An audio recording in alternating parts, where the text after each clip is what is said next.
ಈ ಲೋಕದಲ್ಲಿ ಯಾವುದನ್ನೂ ಬಿಟ್ಟಿಲ್ಲ. ಪ್ರತಿಯೊಂದು ಇನ್ನೊಂದರ ಜೊತೆಗೆ ಬೆಸೆದುಕೊಂಡಿದೆ.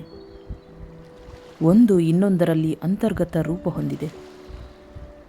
ಕವಿತೆ ಓದುತ್ತಾ ಮನಸ್ಸಿನಲ್ಲಿ ಒಂದು ಭಿನ್ನ ಅನುಭವವಾಗಿ ಹೋದ ಹಾಗೆ ಈ ಜಿಟಿ ಮಳೆಯಲ್ಲಿ ನೆನೆಯುತ್ತಾ ನಿಂತಲ್ಲೇ ಗಾಳಿಯಲ್ಲಿ ಎರಡೂ ಕೈಗಳನ್ನು ಮೇಲೆ ಕೆಳಗೆ ತೂರಾಡಿಸುತ್ತಾ ಇರಲು ಲೋಕದ ವಾತಾವರಣದಲ್ಲಿ ಏನಾದರೂ ಬದಲಾವಣೆ ಉಂಟೆ?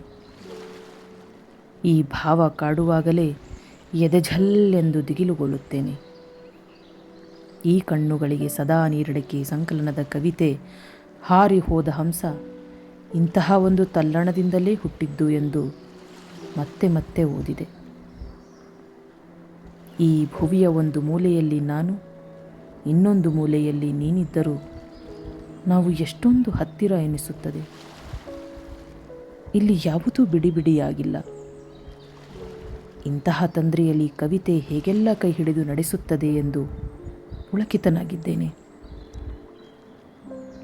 ಬದುಕಿನ ಪ್ರತಿ ಮಗ್ಗುಲಲ್ಲಿ ನಾನು ನೀನು ಒಂದಾಗಿಯೇ ಪಾಲುಗೊಳ್ಳುತ್ತೇವೆ ಅನಿಸುತ್ತದೆ. ಇದನ್ನು ನೀನು ಬದುಕು ಎಂದು ಕರೆದರೆ ನಾನು ಕವಿತೆ ಎನ್ನುತ್ತೇನೆ. ವಿಜ್ಞಾನ ವಿದ್ಯಾರ್ಥಿಯಾದ ನಾನು ಈ ಸಾಹಿತ್ಯದ ಮಡುವಿನಲ್ಲಿ ಹೇಗೆ ಬಿದ್ದೆ ಎನ್ನುವ ಪ್ರಶ್ನೆ ಈಗಲೂ ಕಾಡುತ್ತದೆ.